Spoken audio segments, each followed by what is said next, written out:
Bonsoir à tous et bienvenue à Ciel Indique, que lisez-vous, 54e édition. Donc je commence tout de suite avec ce que j'ai lu les 2 dernières semaines, vu que j'ai pas pu vous faire de vidéo la semaine dernière. Donc je vous ai laissé l'autre fois, j'étais en train de lire, le 3e était donc le 3e tome de 4 filles et un djinn. J'étais assez contente de retrouver donc les 4 filles. C'est vrai que je me rends compte qu'elles ont quand même bien grandi. Après, bon voilà, ça reste 4 filles et un djinn, il se passe pas non plus des mille et des cents, c'est surtout le fait de pouvoir se reconnaître dans les héroïnes qui fait que le livre est bien, et justement son côté assez simple mais vraiment réaliste qui fait que ça marche. Donc là dans ce 3e tome, voilà, c'est totalement dans la continuité, je pense que je vous en dirai plus après. Vous allez voir. J'ai donc, je vous avais dit aussi que j'allais lire donc, en lecture commune avec Moody, Hunger Games, le 2e tome, L'Embrasement, donc ça y est, je l'ai enfin lu. Alors, par rapport au 1er tome, donc, qui m'avait moyennement plu dans le sens où je trouvais que il y avait eu beaucoup de tapage autour pour finalement faire un livre qui était pas mal, mais qui pour moi ne cassait pas des briques, ni 3 pattes à un canard. Là finalement ce 2e tome m'a un petit peu plus emballée. Peut-être déjà parce que le film a relancé un peu mon engouement pour la saga. J'ai bien aimé le film, donc ça motive un peu à se replonger dedans. Et en plus ce 2e tome, je le trouve du coup plus... Il va plus au fond de la révolte, du côté complètement tyrannique du Capitole. J'aime bien aussi parce que le titre, L'Embrasement, prend tout son sens au fur et à mesure de l'histoire. On se rend compte qu'effectivement c'est la petite étincelle et que tout est en train de complètement s'enflammer dans les districts. Et bon, Katniss qui se retrouve un peu au milieu de tout ça, elle n'a pas toujours des réactions très, comment dire, très mûres, mais bon, elle est un peu perdue, elle reste quand même jeune et un peu aussi déboussolée par le 1er tome, parce qu'il s'est passé dans le 1er tome. Petit reproche, on va dire, je me suis fait la réflexion quand même que, sachant qu'il y avait un 3e tome, on savait forcément la fin du 2nd tome, et même du 1er, hein, évidemment. Je trouve que ça gâche un petit peu le suspense. Voilà, donc bon, après, comme elle est pas toute seule dans l'histoire, c'est vrai que ça aide pas mal à en garder quand même un petit peu. J'ai été contente de retrouver Sina, c'est vraiment un personnage, je trouve, qui est tout en finesse, quoi. C'est très subtil à chaque fois, et en fait, ce qu'il fait, il le fait jamais pour rien, donc vraiment bien intégré dans tout ça. Après, les personnages de Gale et Peeta, donc, qui est toujours un peu plus mis en avant par rapport à Gale, ça c'est vrai que je trouve ça un peu dommage, j'aimerais bien voir un petit peu plus Gale. Mais sinon, donc, ce tome-là est pas mal. Je trouve que bon, il y a encore une trop grosse partie préparation et une trop petite action, pour vous dire ce qui se passe. Ça va trop vite du coup, tout ce dénouement, voilà, c'est réglé en une centaine de pages, je trouve ça dommage. Ça pourrait être plus long et donc plus fort, parce que du coup, ça permettrait peut-être d'inclure plus de détails sur ce qu'est capable de faire le Capitole pour garder en fait la main sur le district, enfin sur tous les districts. Donc voilà.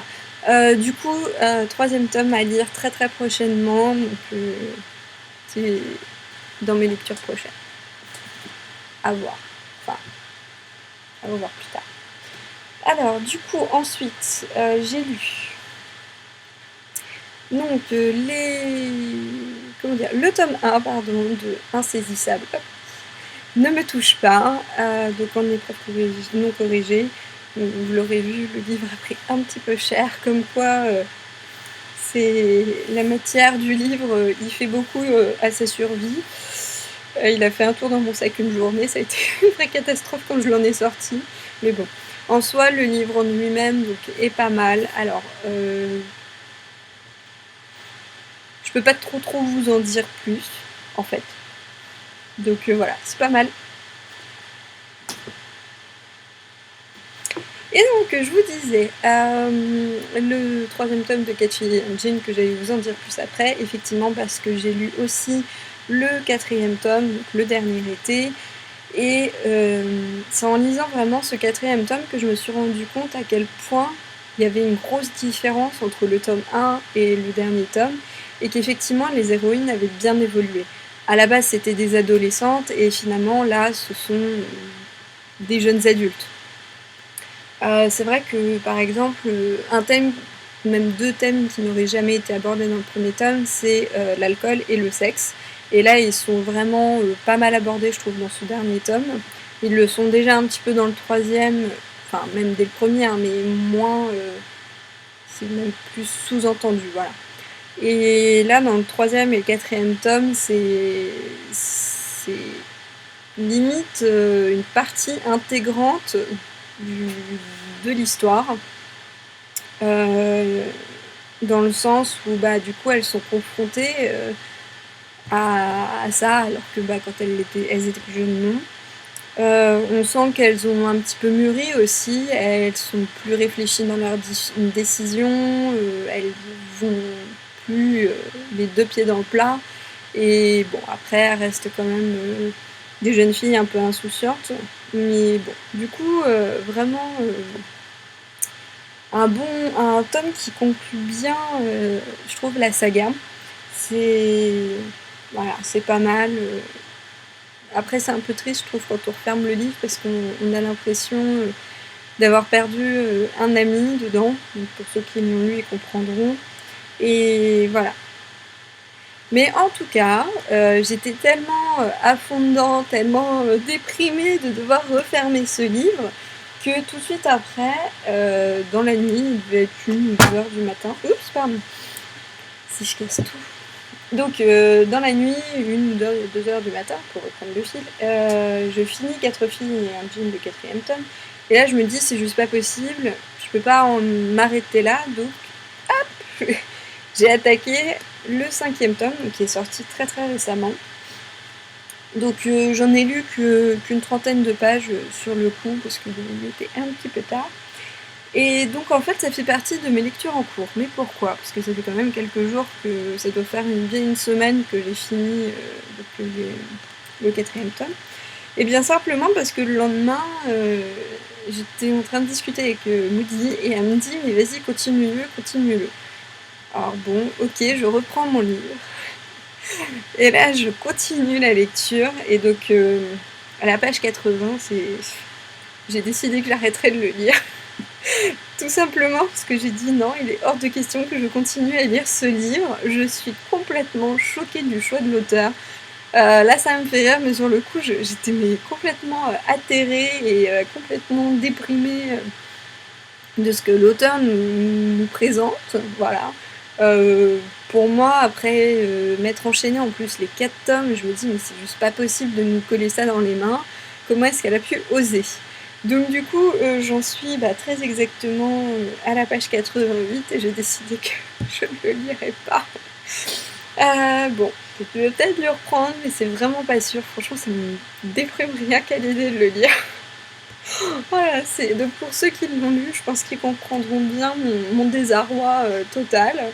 J'avais même crié mon désespoir sur Twitter et Facebook tellement j'étais dégoûtée. Enfin voilà, donc l'auteur est méchante avec nous, elle nous sort un truc qui arrive comme une bombe, comme un cheveu sur la soupe, et tu te demandes d'où elle nous sort ça. Elle avait dû fumer la moquette avant d'écrire le livre, et elle s'est dit « trop bien, ça va faire une super histoire ». Ouais, mais non, moi je suis pas d'accord. Voilà. Je viens de m'enfiler 4 tomes pour ça, je suis deg. Enfin bon, donc du coup, étant complètement désespérée par ce 5e tome, je me suis dit, je vais commencer le livre que j'ai réussi à avoir par un bon coup de bol. Donc Kate Daniels, Kate Daniels, le premier tome, Morsure magique. Donc il y en a eu quelques tomes de remis en vente il y a 15 jours ou 3 semaines, quelque chose comme ça. Donc l'info a tourné sur Facebook, j'ai réussi à en avoir un. Voilà. Donc du coup, je me suis plongée dedans et j'en suis page 72 et ça fait 5 ou 6 jours que je suis dessus. C'est une catastrophe. Je suis vraiment désolée pour toutes celles qui adorent cette saga, qui n'arrêtent pas de dire à tort et à travers que c'est génialissime, que c'est la meilleure saga Beat. Moi je suis désolée, un tome où en 72 pages on nous sort tellement d'infos qu'on comprend plus rien, moi je peux pas.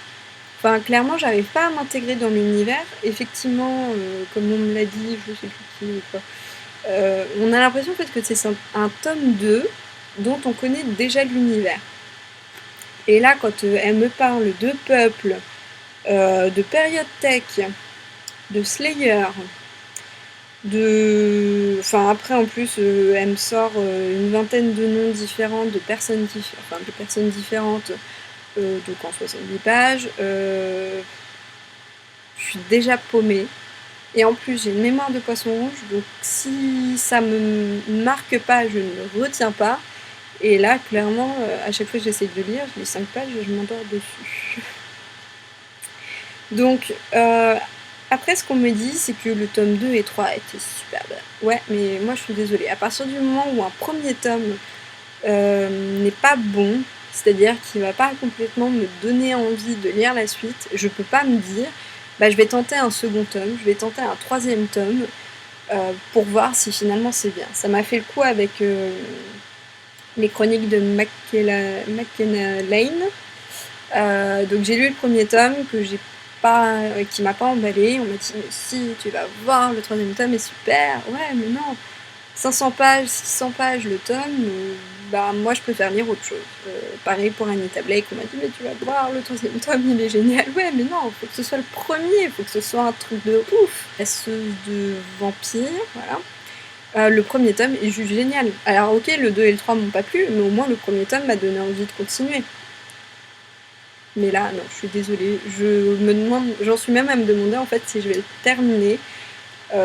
Tellement j'arrive pas à me mettre dans ce fichu univers qui est complètement tordu. Il y en a dans tous les sens. Donc en fait, mais en 70 pages, c'est ça le pire, c'est qu'elle nous sort mais tellement de trucs qu'on est censé comprendre que j'y crois rien. Je suis complètement désespérée, je vous jure. Hein. Alors du coup, deux lectures en cours, pas top. Je me désespère un peu. Donc aujourd'hui en lecture commune avec Moody, enfin en lecture plus Moody que moi, parce que moi je me suis endormie dessus encore une fois. Mais ça c'est une autre histoire. C'est pas parce qu'il est nul, c'est parce que je suis fatiguée. Donc aujourd'hui nous lisons, enfin Moody a fini, moi j'en suis aux 2 tiers. Là où j'irai, donc c'est la suite de Si je reste de Gail Forman. Et c'est vrai que qui m'a remis 2-3 points au clair. Et finalement, donc après, quand on lit, ça nous revient en plus. Adam nous explique un petit peu ce qui s'est passé donc, entre les deux tomes. Donc, du coup, on en revient un petit peu à la fin du premier, ce dont je me souviens plus. Et là, c'est vrai que du coup, je trouve que pour le moment, le tome est complètement différent du premier, dans le sens déjà, c'est Adam, le narrateur, et pas Mia. Et puis en plus, bah, on n'est plus du tout dans le même univers. Si je reste, c'est Mia qui est dans le coma et qui se pose la question de est-ce qu'elle revient parmi les vivants ou est-ce qu'elle reste ou est-ce qu'elle se décide à rejoindre sa famille morte. Voilà. Et du coup, eh bien ici, pas du tout. Bon, en même temps, c'était difficile de refaire un coma et un choix cornélien, mais voilà, je trouve qu'il est pas du tout dans le même ton, mais en soi, c'est pas gênant, voilà, ça se lit bien, c'est un petit livre gentillet. Bon. Voilà, j'attends de voir la fin quand même, voir où l'auteur veut nous mener, parce que pour l'instant, j'ai juste l'impression qu'Adam est dépressif. On verra bien. Donc voilà pour mes lectures des 2 dernières semaines et mes lectures en cours. Je ne prévois pas de lecture pour le moment. Je pense que en fait, je vais réussir à me traîner ces 3 livres-là jusqu'à la fin de la semaine. Je le sens gros comme une maison. Donc je préfère rien prévoir d'autre, d'autant que là, je suis dans ma période Doctor Who. Je suis en train de me repasser tous les épisodes des 5 premières saisons. Donc du coup, c'est vrai que je consacre un peu plus de temps à la série qu'à mes lectures, je vous l'avoue. Mais bon, c'est bien de faire aussi une petite pause, je pense. En plus, là, comme j'enchaîne des lectures qui me plaisent moyennement, je pense qu'il va me falloir une valeur sûre derrière. J'ai une petite idée, mais je suis pas encore totalement sûre. Donc voilà. Et bien sur ce, je vais vous laisser. Je vais vous souhaiter une bonne soirée, une bonne semaine avec de bonnes lectures, et je vous dis à lundi prochain. Salut à tous!